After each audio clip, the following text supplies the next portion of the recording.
Pak Senadra. Pak Senadra, tadi banyak sekali sudah dijelaskan oleh Pak Lidartawan ya Pak ya, terkait dari tahapan-tahapan dan juga pelaksanaan dari Pilkada tahun 2020 ini. Lalu bagaimana dari Bawaslu untuk melakukan pengawasan dalam setiap tahapannya Pak? Ya, terima kasih Bu Ica. Jadi terima kasih kita sudah diberi penjelasan atau masyarakat luas barangkali melalui turun siaran RRI pagi ini telah mendengarkan apa-apa yang sudah disiapkan oleh jajaran penyelenggara, khususnya di sini adalah oleh KPU, tentu KPU kabupaten kota yang berpilkada ya, mulai dari Jembrana, Tabanan, Badung, Denpasar, Bangi dan ujung timur Karangasem ya. Jadi kita di provinsi termasuk Pak Dewo Lidartawan tentu fungsinya dia adalah fungsi koordinasi, pembinaan, pemantauan, supervisi. Jadi saya sih selaku anggota Bawaslu di tingkat Provinsi Bali akan tetap melakukan koordinasi terutama dengan jajaran KPU Provinsi, termasuk hal yang sama juga akan kami lakukan karena fungsi dari kami di Bawaslu Provinsi maupun di Kabupaten Kota kan memastikan seluruh tahapan berjalan sesuai dengan jadwal, waktu yang sudah ditetapkan oleh KPU, sekaligus diterapkannya protokol atau sebelum berbicara protokol COVID ini, memastikan seluruh tahapan itu dilaksanakan menurut prosedur, menurut tata cara, menurut mekanisme yang sudah diatur oleh regulasi KPU di setiap tahapan ya, di setiap tahapan. Jadi tugas kami adalah ingin memastikan seluruh tahapan itu berjalan menurut aturan ya, menurut aturan yang baik ketentuan undang-undang maupun terutama dari segi regulasi yang sudah diatur oleh KPU. Nah, sekarang pertanyaannya yang menjadi sangat berbeda dari penyelenggaraan pemilu atau pilkada terdahulu. Di tahun 2020 ini kita mulai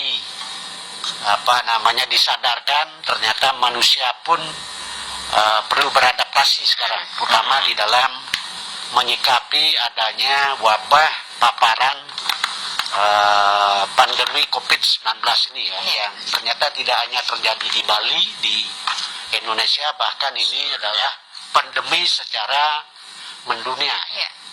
Jadi kita sudah sama-sama membaca, mengetahui, sehingga sekarang di tingkat pusat, provinsi dan kabupaten kota ada secara khusus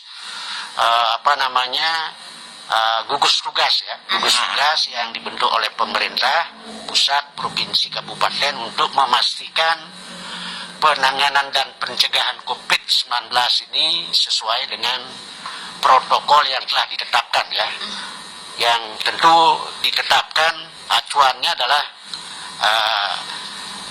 Badan Kesehatan Dunia itu, WHO ya. Nah, sehingga di dalam penyelenggaraan pilkada serentak ini di masa pandemi COVID ini nampaknya selain prosedur-prosedur, norma-norma tahapan harus dipastikan berjalan sesuai dengan jadwal dan ketentuan juga ini wajib ini.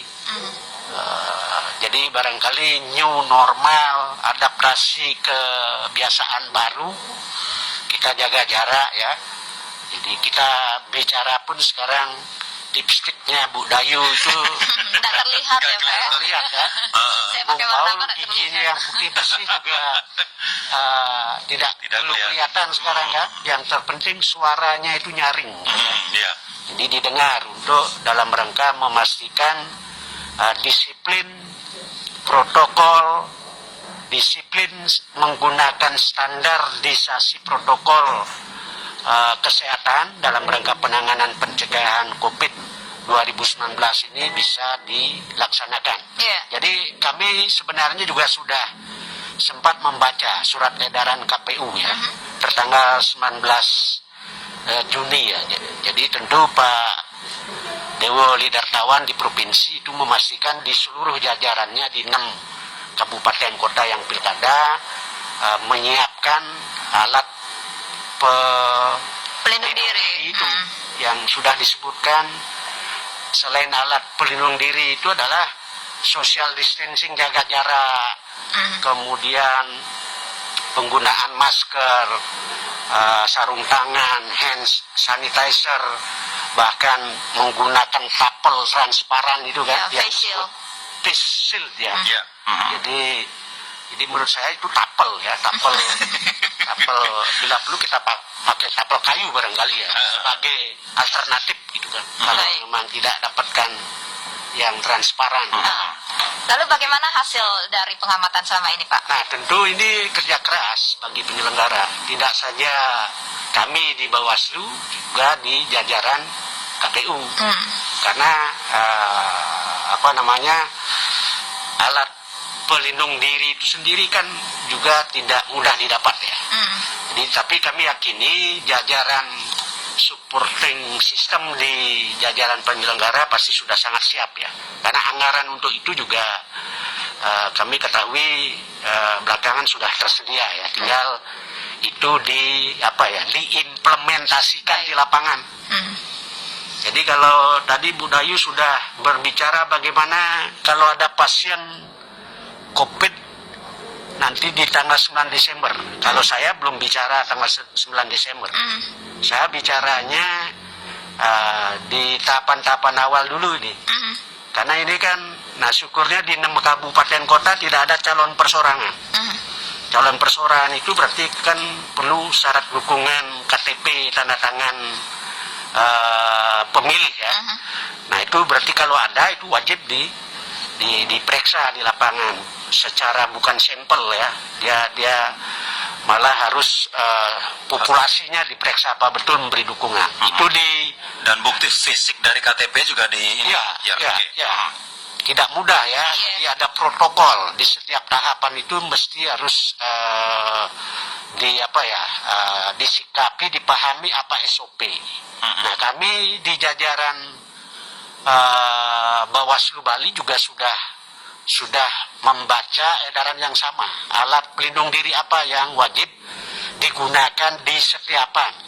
Dari hasil pengawasan apakah sudah sesuai atau Bawaslu sudah ada menemukan hal-hal yang sampai saat sekarang karena ini tahapannya khusus di 6 kabupaten kota di Bali, tidak ada verifikasi faktual dukungan calon perseorangan, relatif belum ada kendala.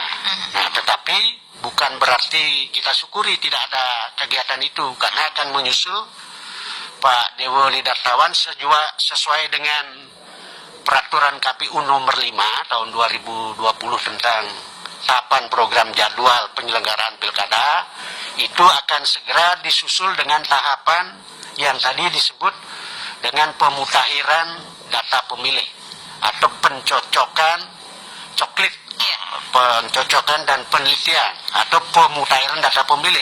Ini juga nanti ke lapangan. Ini pasti bagaimana peran Bawaslu di sana? PDP itu yang akan dibentuk oleh PPS di tingkat desa oleh jajaran Pak KPU. Kami di jajaran Bawaslu sudah mengaktifkan pengawas pemilu di tingkat desa kelurahan. Mereka inilah yang akan mengawasi itu. Nah, artinya apa yang perlu kita waspadai? Waspadai, jaga jarak, social distancing, physical distancing itu, gunakan APD. Mereka juga sudah dibekali.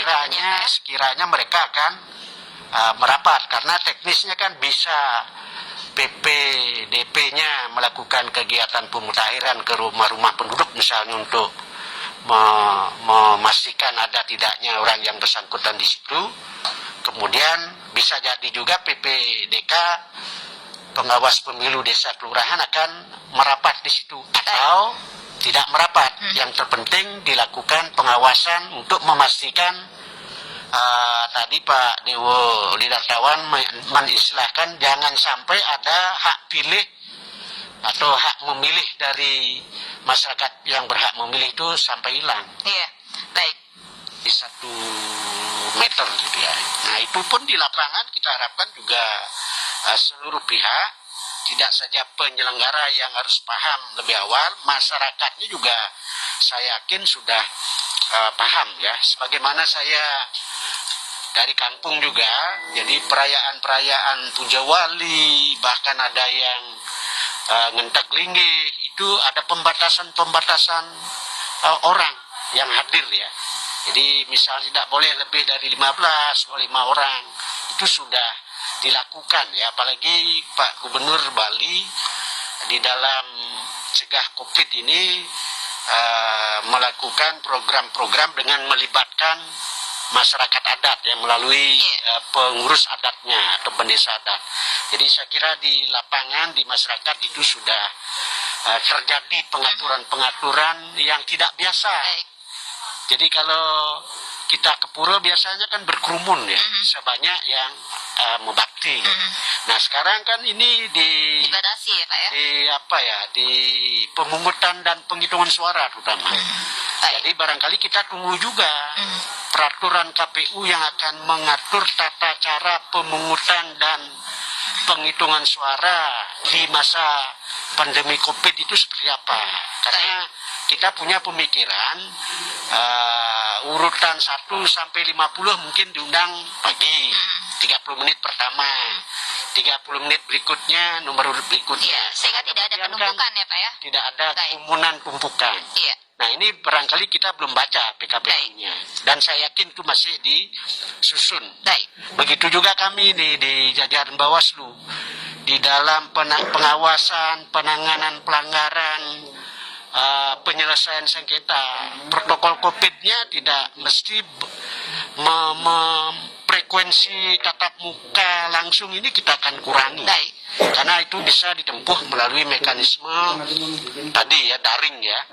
Jadi online atau menggunakan Zoom Meet dan seterusnya. Saya kira itu. Baik, terima kasih Pak Sunadra, dan kita